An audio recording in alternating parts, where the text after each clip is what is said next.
Brunner. I'm the Managing Director of Strategy, and I'm here with Imari Jeffries, our Executive Director, and former Boston City Councilor Tito Jackson. Thank you for joining us. Just a couple of logistics before we get started. Everyone is currently muted so that the audio quality is great. Sorry, I can't hear anything. Well, can you hear me now? I can. Okay, great. maybe done the whole start. Yeah. We'll start over again. Sorry, guys. A couple technical difficulties. Welcome to our inaugural Tele-Town Hall. I'm Erica Brunner. I'm the Managing Director of Strategy here at Parenting Journey. I'm with Imari Jeffries, our Executive Director, and Tito Jackson, former Boston City Councilor and our current Social and Family Justice Fellow. Just want to go through a couple of logistics. Everyone, please stay muted. I've muted everyone, but I think you can unmute yourself. Please stay muted for now, just to ensure the audio quality is great for everyone's listening pleasure. And if you have questions that you'd like to submit in, I will read them through the chat function on your screen, or if you're watching on Facebook Live, you can submit a question in the comments. Tito and I are sitting here like car talk. We are click and clack, sitting on the couch. Oh, that's awesome. I love that show. So thank you guys for tuning in, and we are excited to have Tito Jackson here with us as a social justice and family fellow. And you know, I've gotten a lot of calls, emails about, you know, what is Parenting Journey doing in social justice and family. And you know, Tito and I met years and years ago before I was at this organization called Boston Rising, focused in on work in Grove Hall. And there was this idea that we were doing work, but we weren't really having any conversations around the root causes that in Boston Rising's case, that put people in poverty. And so when I came to Parenting Journey, this idea that we were focused on families, but we weren't yet having full conversations around why families needed Parenting Journey. And so this idea of us thinking about these issues that put families in situations, these systemic and institutional issues that put families in situations where they have a history of intergenerational poverty. And so Parenting Journey, as we worked with our parents, as we talked to parents, we realized there were three themes that continue to emerge. The first theme was pay inequity. And so in a city like Boston, in cities like New York, in cities like Somerville and Cambridge, where folks are making minimum wage, it takes a person who makes minimum wage 96 hours of work, not including the commute time, in order to afford a two-bedroom apartment. And so when we're talking about families, individuals and families, head of households working 96 hours in order to just keep their family in a house, we're really asking the questions, you know, I'm wondering why they're not connecting. And so the idea of pay inequity was a conversation and a theme that emerged. Another one was centered around housing insecurity. We talked about someone working 96 hours to afford a two-bedroom apartment.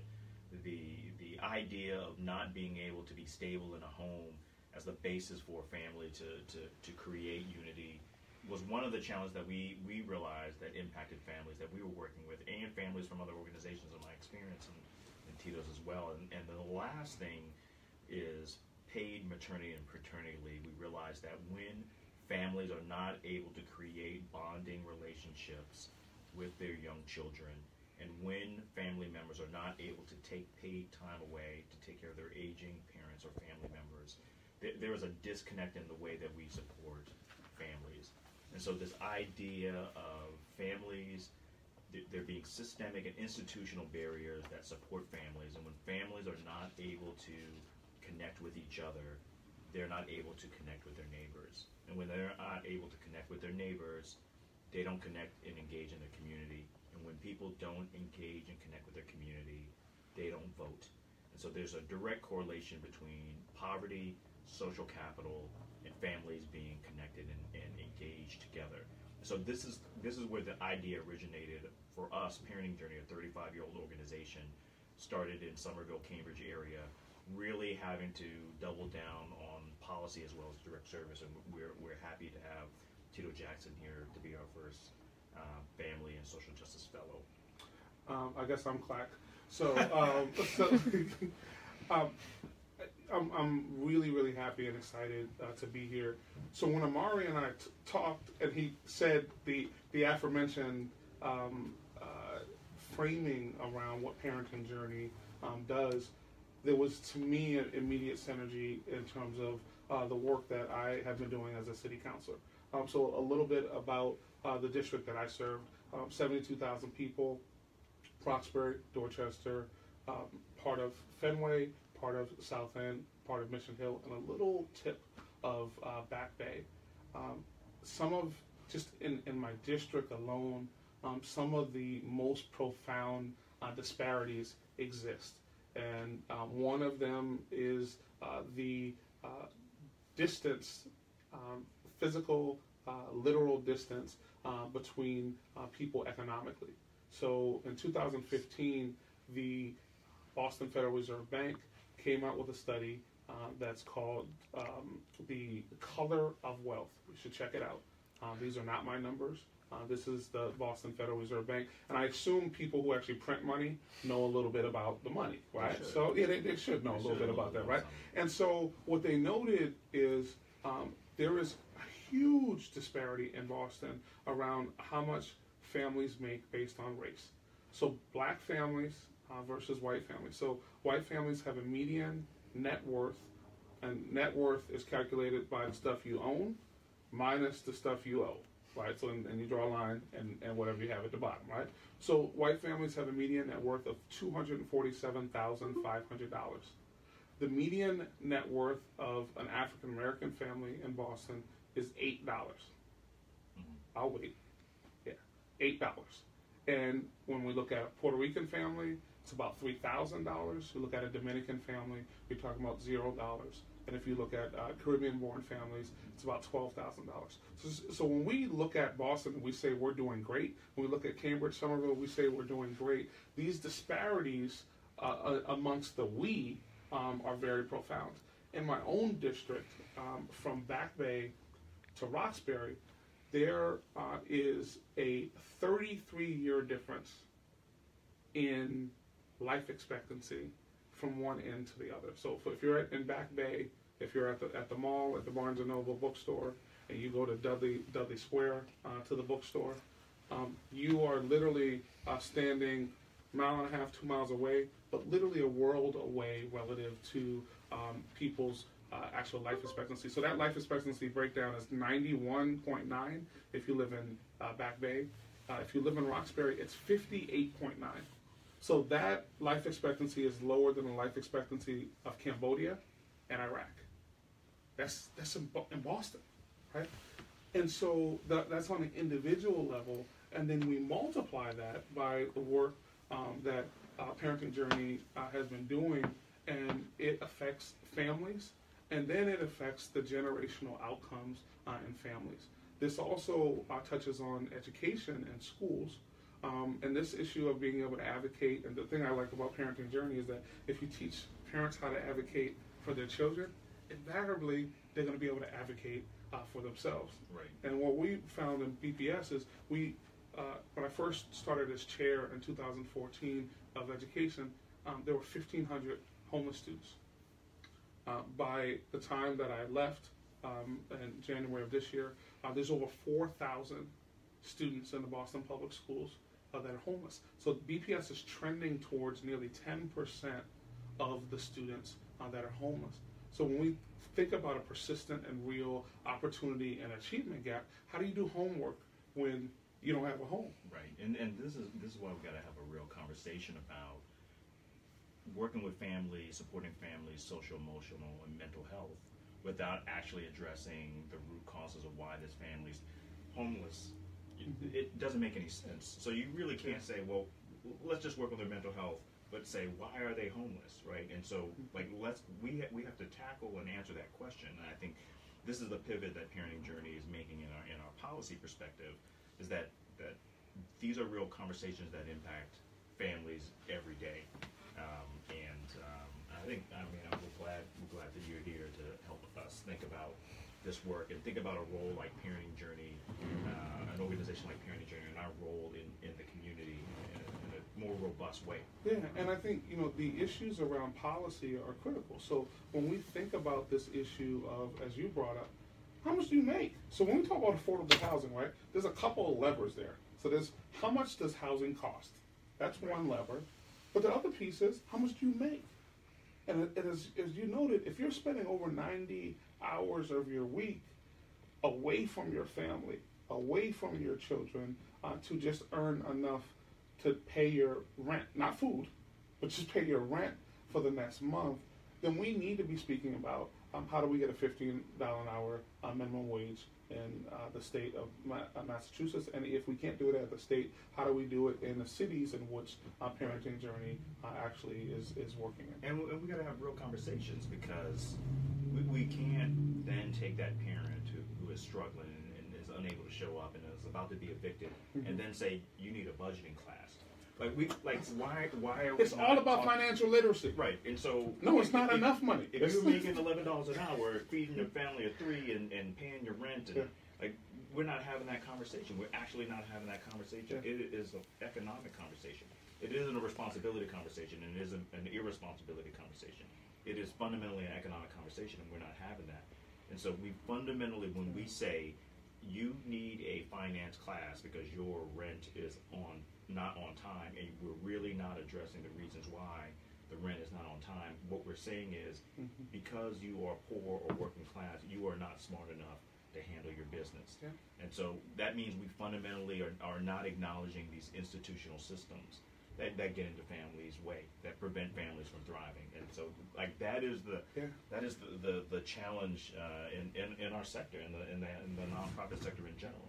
And I think the other piece that I think I love about Parenting Journey is simply that we know that the answers, and even as a former elected official, we don't have all the answers, right? And the people who are closest to a problem are the people who have many of the solutions. I got to sit with the Parenting Journey parent board of directors and listen and learn. And we were there, and I was with Mac D'Alessandro, and he's awesome.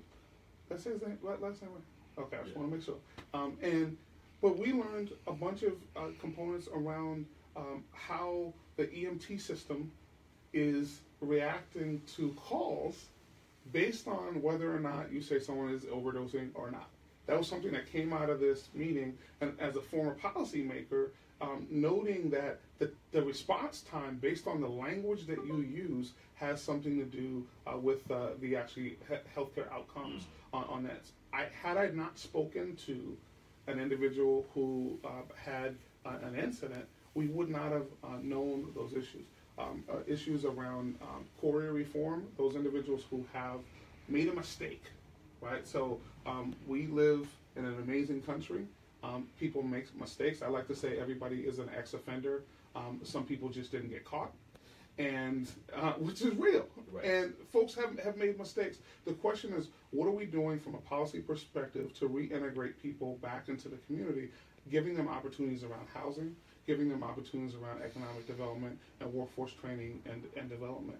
And in addition, when we deal with parents, you're able to break generational cycles if we were able to empower parents to be able to not only navigate the system, but to change the system that they have to navigate.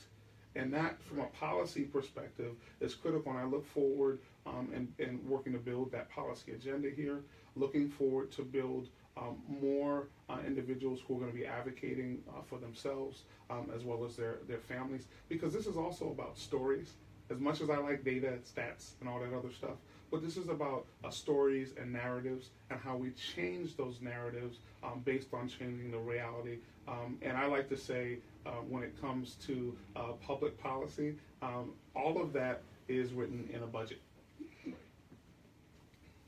So, do we have questions? Or? Sure, yeah. So I think it's really awesome you mentioned the Parent Advisory Council, which is a committee here at Parenting Journey of Parents.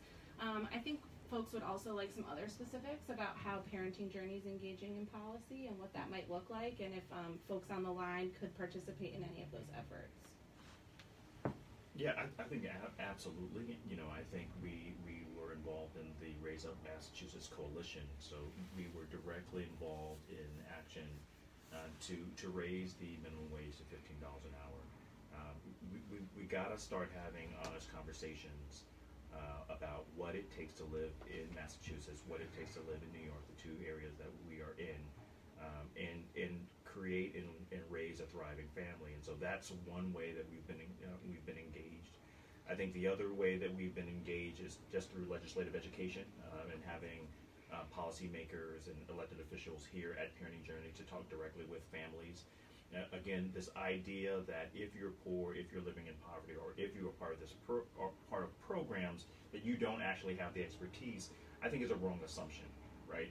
Like, we don't live off of $200 a month with public transportation and raise 3 children successfully. I have no idea what that's like, right? And so there is a lot for us to learn around what it takes to survive. People think people who are working class or poor, they're lazy, but it takes a lot of energy and effort to be poor, to not have access and not have resources. And if we do not talk about the systemic barriers that keep people in poverty, we are essentially saying that you are poor because you are not smart enough to get yourself out of this. And that is the fundamental, I think, the falsehood of the service sector, is this idea that poor people, working class people, are not smart enough to get themselves out of this. Therefore, that is why I'm donating, without addressing these systemic things. And that only comes from policy. That only comes from identifying these institutional barriers. And the thing that's attractive to me about Parenting Journey is also that, there are these words tossed around like resilience and grit that get tossed out there as if these families don't already have them. Right. So we're talking about, so as you noted, if you're able to make it work, just to still be breathing the next month, to move around. Get out of bed in the morning. Yeah, and I did. It's probably about 4 years ago. I did this thing called the SNAP Challenge, and so the SNAP Challenge is living on what you get from SNAP, which is the equivalent to food stamps now. And for right now, I'm not going to get into some of the other federal issues around that right now. We'll talk about that later. But it was, I think, $4.50 a day. As you can see, I have a multi-$1,000 figure. And so it was one of the hardest weeks of my life. And it affected everything that I was doing, because in my mind, I was only thinking about whether or not I was so scared that I wasn't going to have enough food for the whole week. And I was going to be, and I had committed to having the fidelity of saying, regardless of what happens, I'm going to make this work. And so, or the prep time, right? The prep time that it takes to make your meals for the week in order to maintain $4.50 a day.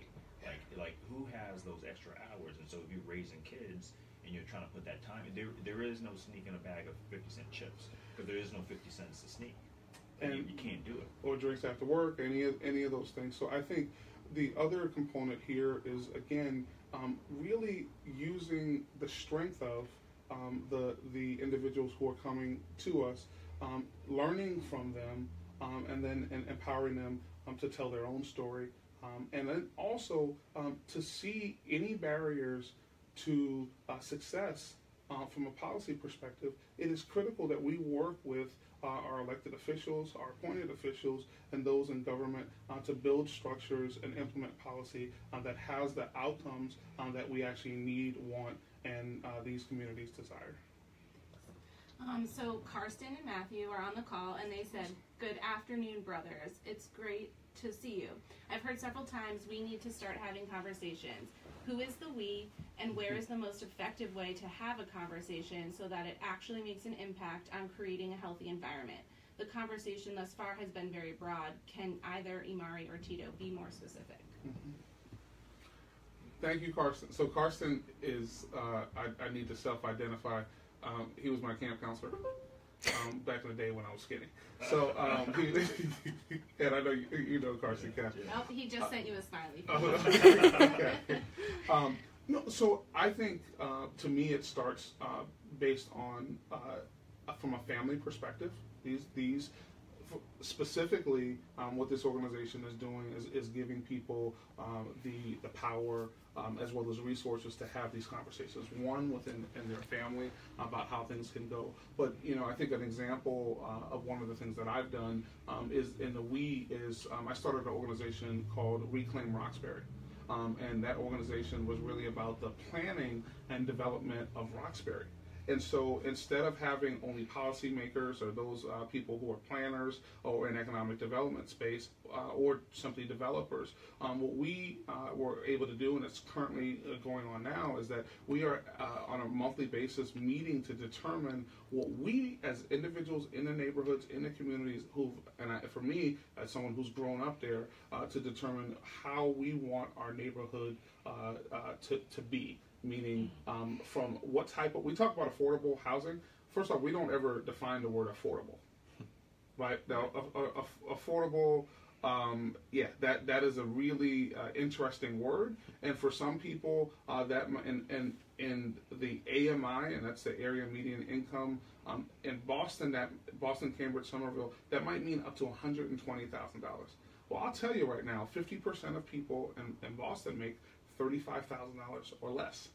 So we have to, as you're noting, be very specific and prescriptive about those conversations. So I think there's an opportunity in each neighborhood, each community, to build this type of people power, neighborhood power, and community power. But it starts though at the family level and at the parent level, because the organization that we're working with now in Parenting Journey, 80% of the folks are single parents, right? And many individuals have been involved in the criminal justice system, and many of them actually are fighting to get their children back. So I think there's a component of being able to deal with it in parallel universes when it comes to these changes. Yeah, and I say to continue that thread of thinking, I think the we is at the family level, right? Mm-hmm. And so if you believe like we do that a family, and we're talking about a blended family, we're talking about a chosen family, we're talking about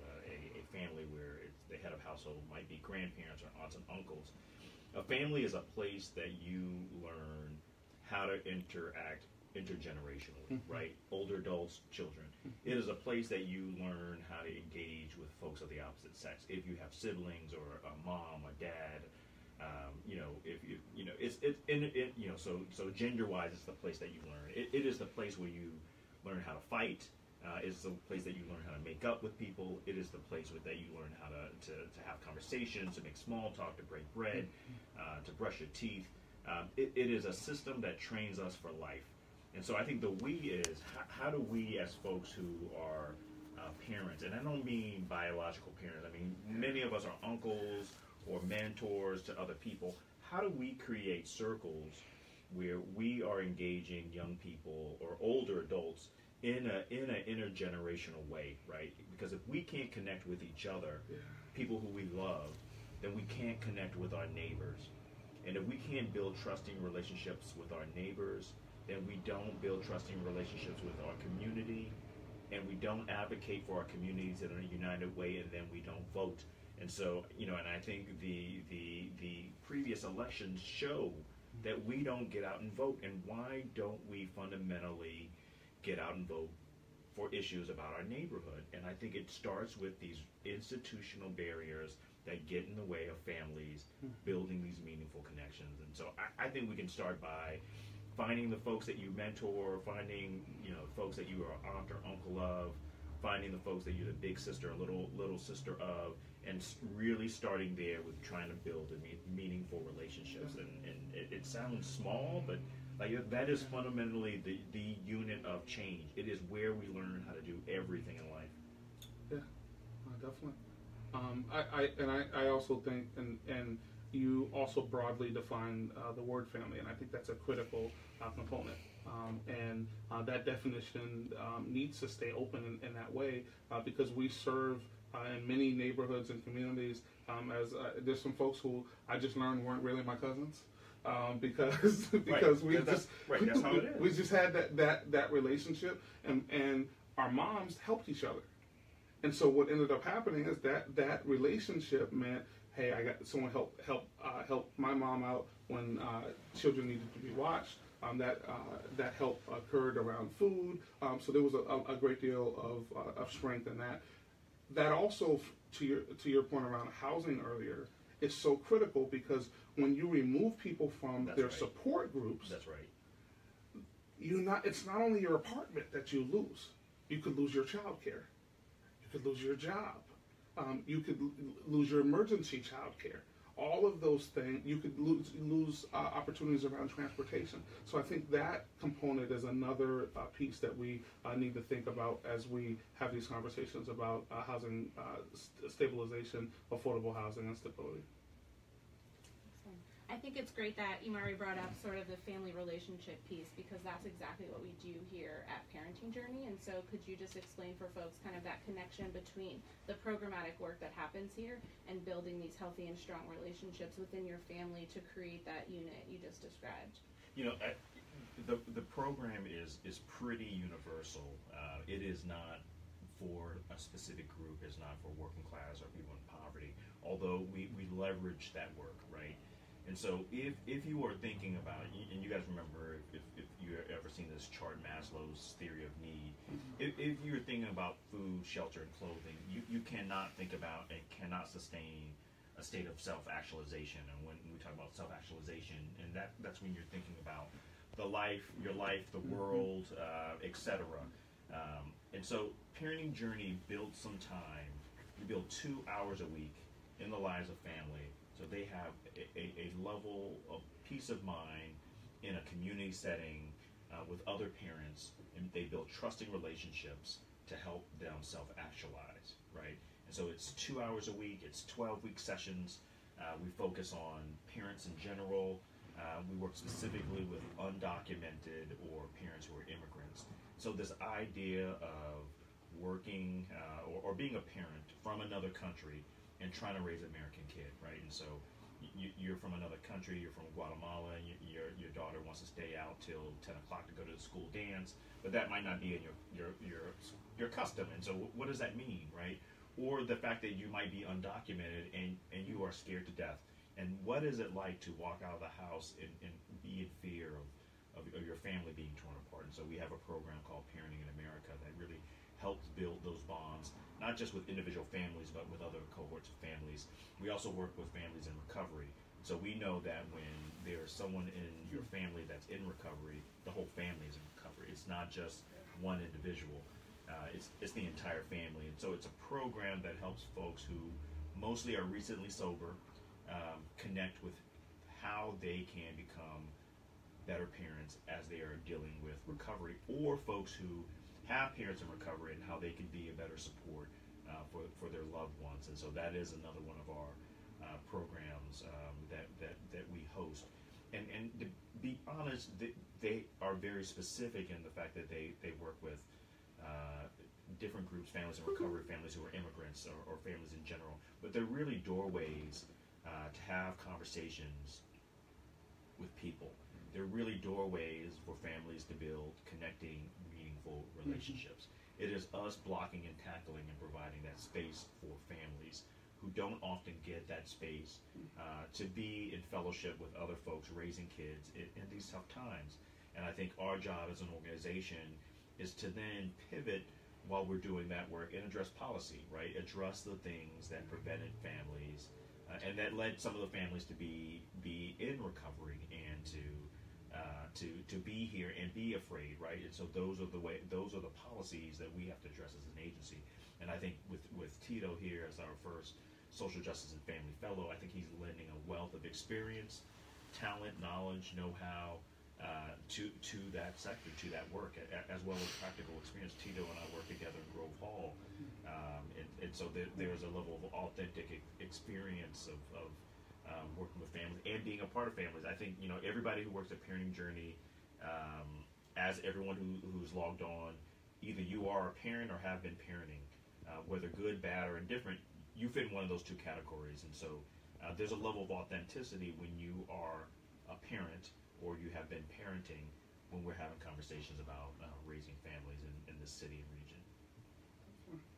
This question might put you on the spot a little bit. Okay, well, look at the time. But we've been talking about social justice, which I think is a phrase people are really familiar with. But we've also been talking about family justice, which is probably a phrase that people have not heard before. Could each of you talk about what your definition of family justice is? Well, We've stumped them.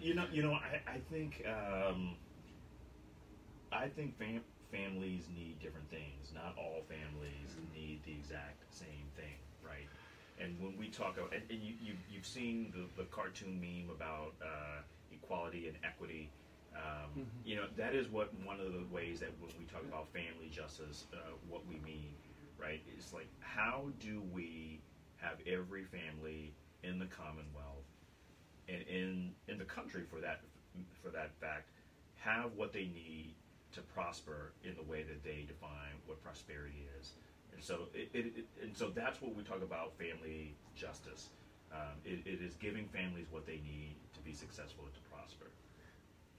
It's not, and I'm gonna go. We didn't talk about this earlier. It's not sending the same box of food to every household, because to that meme that we're talking about, everyone gets something, but we're not dealing with people from their cultural or contextual relevance, the norms that they have, and the manner in which they partake in food, and that was just on the front of my mind from reading the paper today.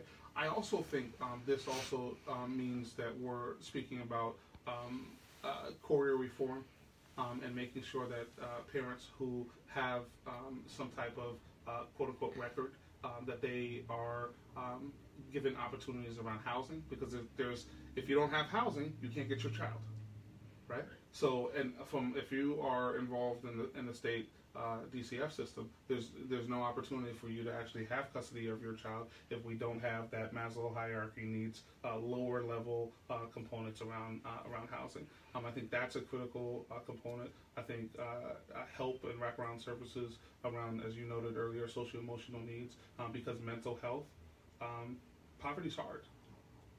It's really hard.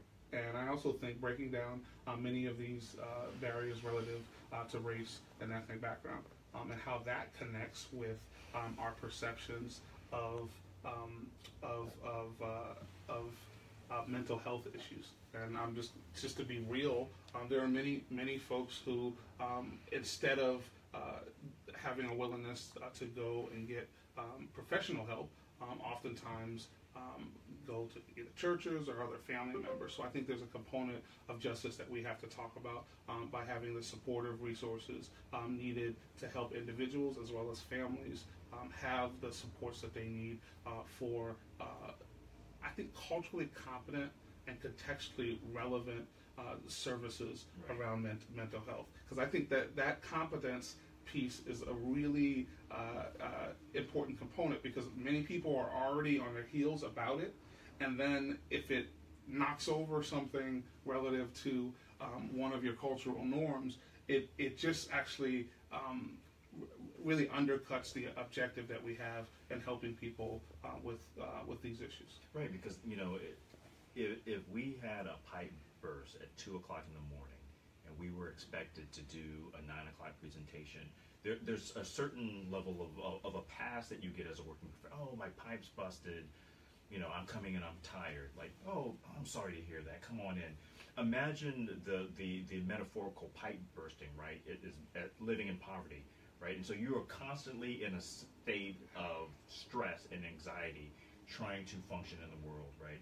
So why, on one note, can we acknowledge someone who is educated or working class or in a job, their pipes bursting, and it being okay that they're not their full selves, but we really can't acknowledge the fact that if you are living in a place that there are gunshots, the data says that for a kid in a 1 mile radius of where a gun is shot, their cortisol level spikes, and they maintain that high level of cortisol for 24 hours. They don't even have to be in the proximity. They only have to be in a 1 mile radius. So we can't pretend that the science about being stressed and being okay is applicable to one context, but when it comes to poor and working class people, somehow they have to suck it up. They got to tie into their resiliency. They got to pull themselves up. They got to show that grit and pretend like none of that happened. Show up at work on time and participate in the workforce development. So it's a different conversation around families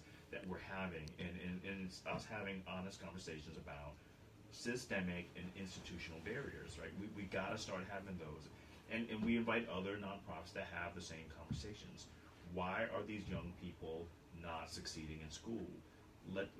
Is there more we can do besides a tutoring program? What are the root causes around why they're not succeeding? Yeah. And if they can't do it, how do they partner with other organizations to do that? Cool. So we have a couple additional questions from the audience.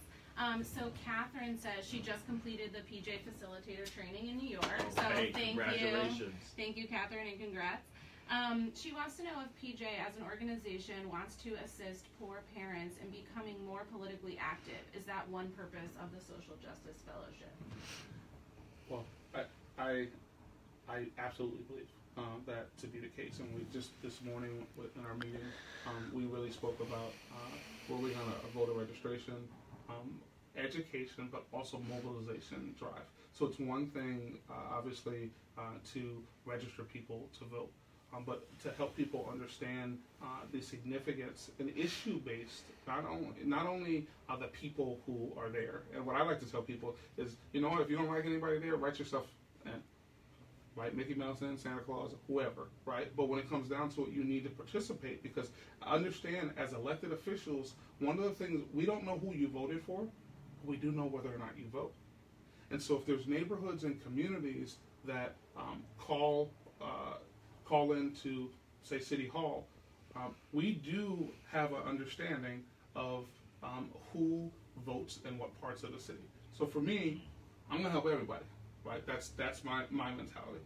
But I will say to you, there are parts of different cities and towns across the state that are getting better service. And I would conjecture that service, if you were to overlay a voter turnout map, there was a story about potholes being filled today, right? So if you overlay a voter turnout map to where the potholes that get fixed first are, I would conjecture, I haven't done this, that there could be some correlation, probably a high correlation in terms of voting. So I think that's a critical component. The other piece here is that net new votes, people who have never been in the mix before, what we have seen in the past with the election of Governor Patrick, with the election of President Obama, it messes up the system. So take, for instance, I worked for Governor Patrick, and in his first election in the city of Boston, there were, in Roxbury, Dorchester, and Mattapan, there were polls that ran out of ballots. Right, so that makes, so how did they run out of ballots? So what they did before was they looked at the highest voter turnout that they ever had, and they sent that many ballots. So you know what ended up happening is more people voted than the highest turnout ever before. And so then when that occurs, there's different results. In addition, one of the things that I would like to further do is not only have people speak about voting, but we should have a conversation about having individuals who are part of Parenting Journey learn to run for office, right? And we should have that conversation about what does it mean to organize people? What does it mean to organize money? What does it mean to deal with these issues around policy? Because we have these big words, but when it really comes down to it, I personally believe that people who care, who work hard, and who actually have the skill sets to make it work right now, if they were actually to be in decision-making positions, we would be in a much better place relative to where we are, especially on the local level, right? So there's some things at the federal level that we can kind of talk about, but I believe that municipal government, local leadership is really where the rubber meets the road and how we can actually have real outcomes. Yeah, absolutely. Awesome. Carson is giving you a round of applause, Tito, just so you know. I remember that from back in the day. Can I get a juice box? And someone else had asked, will you speak to what the fellowship will entail? And I know we've kind of jumped all over the place, but we did just talk about the voter registration efforts. But are there other things you want to share about what Tito will be working on during his fellowship? You know, I think thinking about specifically about our legislative education agenda, you know, we are not traditionally an organization that has engaged in policy and legislative education. And so I think that is a pivot for us, and we thought that there was no better way to do that than having a fellowship program where we can have smart thinkers join our ranks for very specific work to help us, I think, speed up and expedite our agenda. And so I think that is a part of it. We've been an organization for the last 35 years that has been focused on direct service, and I think while some of us have worked and done legislative education, we have not done that specifically as an organization. And so I think that is the goal of the fellowship, is to really bring that expertise in-house and train our staff to do it, and parents. We have a parent advisory council in our Boston Somerville office, and so it is an active group. There's about 15 leaders of the Parent Advisory Council, different ages, different ethnicities. We in the group, we speak Spanish, Portuguese, and English. And so it's a robust group, and I think, you know, as we build out in New York and other markets, other places, other cities, you know, we want the Parent Advisory Council to help inform how we do our work here. We have a question from Facebook Live for Tito. Do you think constant violence normalized in the community creates and sustains generational poverty? People in Dorchester and Roxbury with kids in school pretend like it's normal because they see it every day. How can we change this and support mental health? Yes, I believe that assertion. I believe one of the things I constantly say is that, you know, the question is, do we value a life on Blue Hill Ave the same way that we value a life on Commonwealth Ave? So how is it that in the city of Boston, 80% of violent crime occurs in really a 2.5 mile radius? And what does that speak to when we say, and I keep on bringing this up, we're doing great. We are doing great, and we kind of talked about that we. And so, as noted, there's a physiological reaction to trauma. And one of the things that I did as a counselor was I went to crime scenes. And I purposely went to crime scenes to be uncomfortable. I don't ever want it to be normalized for someone to lose their child. And I always looked at it from this perspective. So if you're a husband and you lose your wife, you're a widower. If you're a wife and you lose your husband, you're a widow. If you're a child and you lose your parents, you're called an orphan. What do you call someone who loses their child? We have over 1 million words in the English language, and there's not one for that, because it's not supposed to happen, right? And so there are very strong issues around trust. There's a component around why we should be using body cameras in the city of Boston to build those issues of trust in the community. This is not a electoral politic, but it is an issue-based component that I believe that is absolutely critical. In the city of Boston, $38 million has walked out the door with settlements in the past 7 years. Those issues of trust are a critical component. And they affect our financial bottom line. Because, by the way, that $38 million could have went to the kids in schools, families, housing, and the like. The other component that I think is also critical is that we need to make sure that we have a comprehensive and thoughtful algorithm for the city and city's response to trauma, right? And so, one, we heard a gap relative to individuals who've OD'd. But we have gaps relative to what happens if someone gets shot outside of school. For most children and families, they are not connected with an individual to give them emergency psychological first aid to stabilize that neighborhood, stabilize that community. What also happens in situations where, in the city of Boston, we actually only solve 15% of non-fatal shootings. So what does that look like in a neighborhood where an individual has shot multiple people, and oftentimes leaders from the municipal side of things point fingers at that neighborhood and community and say, hey, you guys need to step up, you need to come forward, and we're not dealing with these underlying issues. This contributes to issues of poverty. One, because we're not dealing with the underlying mental health issues that are pervasive. We're not dealing with the underlying trauma, and we're not dealing with what that violence does to economic development possibilities in that neighborhood and in that community. So those are, and I want to be very clear, we want to change streets not by replacing people who are in the buildings that are there. We want to uplift those individuals in those neighborhoods and communities, and that's how I define success, because oftentimes people will come by and say, hey, the neighborhood's doing great. No one who lived there before is there, and that's called replacement, or in this case, displacement, or gentrification. I believe that we should be working on, and I think a theme here is uplift of families, of parents, of neighborhoods and communities. And and I think just to add a tad bit, and it wasn't my question, but how do we define violence, right? If violence is physical harm to others, then we got to name all the violences, right? So food insecurity is physical harm to your body. That's a form of violence. Mm-hmm. Home insecurity and not knowing where you're going to be and having that toxic stress and trauma, that's a form of violence.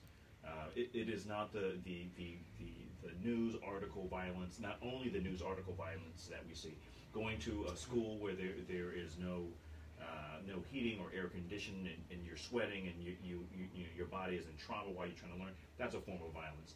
And so we really got again address root causes here and have a broad definition of violence, and not for the broadness sake, but be honest about these forms of violence that happen in working class and poor communities. Then answer the questions, okay, why are these kids not succeeding? But we've really not talked about the food violence, the economic violence, the social emotional violence that has happened before they walked in the classroom each day. And I think we would be remiss as two men who are sitting here if we also didn't name the issue of domestic violence. Domestic violence. Right? And so when we look at what's happening in our streets, much of that is a mirror reflection of what's happening in our homes. And so we have to kind of speak to those components, because the aforementioned violence that you mentioned also means relationship stress, and the physical violence that we're seeing outside in streets, where people are either hurting people with their words or hurting people with some type of weapon. Much of that comes from what they see inside. The other piece that you are bringing up is just lack is one of the things that is a very violent component. Right. Food insecurity, as food you insecurity know, is a clear form of violence, and we're not really having that conversation when we talk about violence prevention, when we're talking about food insecurity, right? And if young people are not getting the fish oils, vitamin C, green leafy vegetables to reduce trauma, if that's not happening in their school because they're eating processed foods, they're not having fresh fruits and vegetables at school lunch, then the type of cortisol that happens in school is not being decreased. The food as medicine in the school context or in the community context, I mean, the very system is actually perpetuating, processed food is perpetuating the violence that is occurring, through a young child's life who doesn't actually have the power to address it. And just to take, one of the things that BPS just did is they changed their food vendor. But the most important piece was we had to ask the children, right? And they actually knew that, and it speaks to a values-based component, right? People know when you're treating them in an inferior fashion, right? And so, and as you noted, if I walk into my school and one side of the building I'm sweating, and then the other side of the building I have to go get a goose down jacket to not be cold, people know and feel the communication. When you walk into a building in the Post Office Square, the first floor of that building speaks to the fact that they're doing serious business there. So children, when they walk into a school and they see a bathroom where none of the stalls have doors that close, or no paper towels, like that's a communicate. One of the schools that I walked into actually had a chain hanging from the stall with toilet tissue on. So the young people said to me, we are keen on what that speaks to us. So I just think that's a critical component, and I appreciate that question. And I think we do have to look at all of these in the broadest fashion and definition of violence. This is fun. We could keep going all day. So there are no more questions from folks on the phone or on Facebook, and so maybe just 1 minute for final thoughts from each of you. I just want to thank people for tuning in. I think this is going to probably be a continued part of Parenting Journey's mission, is to really talk to folks who are interested in the work that we do, which is families. So all of us belong to the same family. We're probably all related in a way that we don't know yet, right? And I'm on the fence about doing my own ancestry DNA, and friends of mine are telling me they've done it, and they're related to people that they didn't even know they'd be related to. And so I'm sure some of the folks on the line and on Facebook Live, we are related. We are all part of a family, and the family is the fundamental unit of change and prosperity in this country and in the world. And so we exist to serve that mission, and I'm glad that you're able to join us today. I'm glad to be able to be the inaugural fellow. My definition of family is one that's very broad, because I was adopted when I was 2 months old, and so I was adopted into an amazing family. My mom and dad adopted 4 of us. I have 4 older siblings who I like to remind that I was chosen, unlike them. They just had them. And I have 3 younger siblings. I told them, hey, this whole adoption thing, hey, I'm the one who started it. They actually rebut me and say that our parents didn't actually find the right one until the last one, but whatever. But when it comes, they took it a step further. Yeah, they just kept going with it. But when it comes down to it, this issue of giving people the skill sets that they need, the resources that they need, in particular the ones to advocate for themselves, their children, and their families, I believe is really the root of democracy. And so the work that's being done here, I believe, is really democratizing the ability for poor parents. Because this is the thing. We should be judging how we're doing based on those folks who are having the toughest time versus those folks who are doing the best. The folks who are doing the best, you're going to be good. That's fine. But the character of our city, the character of our state, is seen as in what we do for those who are having the toughest time and the biggest obstacles. That is how we uplift and make sure that we really do move along this journey that we refer to as parenting. So I'm really happy to be able to work with Imari, as well as the amazing and talented staff at Parenting Journey. To me, the best kept 35-year-old secret. Well, we're not a secret anymore. Yeah, I guess we're probably not. We got a lot going on right now. All right, thank you everyone for joining us. Byrne and Catherine both said thank you. That this was fantastic, and welcome to the team, Tito. So this recording will be available on Facebook, on our Facebook page in perpetuity. And thanks for joining. We'll talk to you all soon. Thank you, guys. Thank you.